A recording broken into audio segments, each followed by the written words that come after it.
Sweet corn पाहून खाण्याची इच्छा होते का? ते स्वीट कॉर्न आज आपण करणार आहोत, मसाला स्वीट कॉर्न करणार आहोत. तर चला सुरू करूया. आज आपण मसाला स्वीट कॉर्न करतोय आणि त्याच्यासाठी एखादी मिक्सचर बनवून घेतोय. तर त्यासाठी तुम्ही प्लेट घेतली आहे. प्लेट घेतल्यानंतर मी त्याच्यात नाही का लाल मिरची पावडर ॲड करते. तुम्हाला किती स्वीट कॉर्न करायचे त्यानुसार या गोष्टी वाढवायच्यात.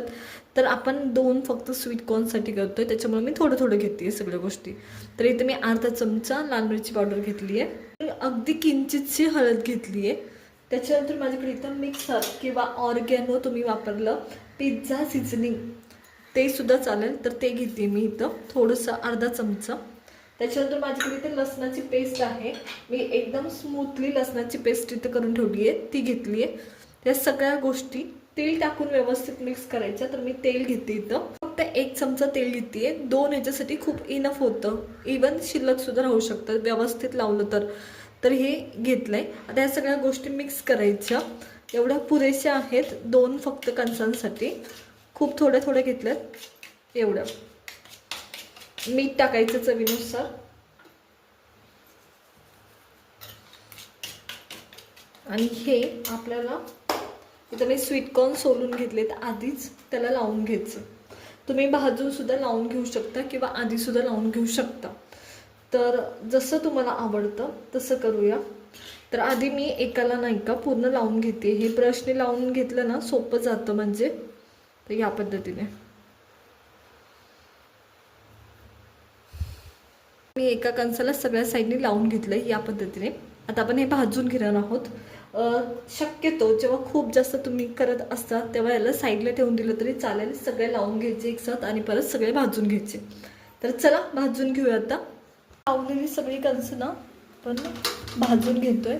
तर भाजताना नेहमी लक्षात ठेवायचं गॅस बारीक करायचा आणि बारीक गॅसवर टर्न करत करत भाजून घ्यायचे. नाहीतर एकाच जागी भाजली जातात, करपली जातात आणि मसाला सुद्धा करपला जातो याचा. त्याच्यामुळं सगळ्या साईडनी व्यवस्थित परतायची अशी, म्हणजे फिरवायची.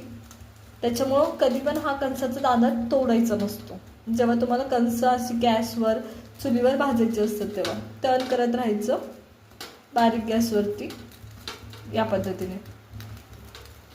आणि एकाच जागी नाही ठेवायची. तर पहा भाजायला सुरुवात झाली कुठे कुठे. पहा आवाज येतो ह्याचा खूप सारा. चटचट चटचट हलवत राहायचं. चुलीवर खूप सुरेख लागतात. जर तुमच्याकडे चुलीची व्यवस्था असेल तर चुलीवर करून पहा, खूप सुरेख होतात. तर आता हे सगळं कणिक सगळ्या साईडनी जवळजवळ भाजले. मी साईडला काढून घेते याला आणि दुसरं सुद्धा बाकीची राहिलेली सुद्धा अशीच भाजून घेते. आता इथे हे दोन्ही मसाला स्वीट कॉर्न तयार आहे आणि माझ्याकडे इथे लिंबू आहे, मी तुम्हाला दाखवते. तर हा ह्याच्यावर पिळायचा, ह्याच्यावर असं पिळून घ्यायचा. जो तुम्ही गाड्यावर पाहता ना तो असं लावलेला असतो त्यांनी या पद्धतीने. आणि मी खाली मसाल्याचीच वाटी घेतली आहे. काही काही ठिकाणी ना हा मसाला या लिंबाला लावला जातो आणि असं चोळलं जातं. तोंडाला खूप पाणी सुटतं आत्ताच. तर मी दुसऱ्याला पण लावून घेते असंच. आणि खूप सुरेख असं आपला हा कॉर्न तयार आहे, मसाला कॉर्न तयार आहे, जसं गाड्यावर भेटतो तसं. आता इथं मी तेल वापरलं होतं, तुम्ही याला बटरसुद्धा वापरू शकता आणि खूप असं सुंदर स्वीट कॉर्न तयार होतं. अगदी 2 मिनिटाचं काम आहे, त्याच्यामुळे करून पहा. आणि आवडलं असेल तर लाईक करा, शेअर करा आणि सबस्क्राईब करा.